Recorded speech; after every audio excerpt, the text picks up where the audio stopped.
সরকারের বেতন পায়, মাদ্রাসা ইবতেদায়ী মাদ্রাসা কেন পাবে না? অবশ্যই পেতে হবে।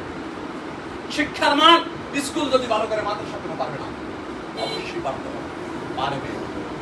আজকে এখানে যারা ছাত্রছাত্রী আছেন, যারা শিক্ষক আছেন, আপনাদের কাছে শিক্ষকদের কাছে আমার উত্তর আহ্বান জানাবো, আমরা মাইলস্টোনে কি দেখছি? একজন শিক্ষিকা তার ছাত্রদেরকে বাঁচাতে গিয়ে নিজের জীবন দিয়ে দিচ্ছে। তার স্বামী যখন মুমূর্ষু অবস্থায় জিজ্ঞেস করছে, তুমি এটা কি করলা? তোমার 2টা সন্তান ছিল, তাদেরকে তো বলবে না? ওই মহিলা মুমূর্ষু অবস্থায় বলছেন, ওই শিক্ষিকা মুমূর্ষু অবস্থায় বলছেন, এরাও আমার সন্তান, আমি তো এদের ভিতরে আমার সন্তানকে দেখছি। আমি এই মাদ্রাসার যারা শিক্ষক আছেন তাদেরকে উদ্যত আহ্বান জানাবো, এই যে বাচ্চাটা, প্রতিটা ছাত্রের দিকে আপনি আপনার সন্তানকে যখন দেখবেন, তখন অবশ্যই এদের লেখাপড়ার দিকে আপনার মনোযোগটা আস্থার সাথে চলে আসবে। আর যদি আপনি মনে করেন আমাকে এখান থেকে কয় টাকা বেতন দেয়, দেয়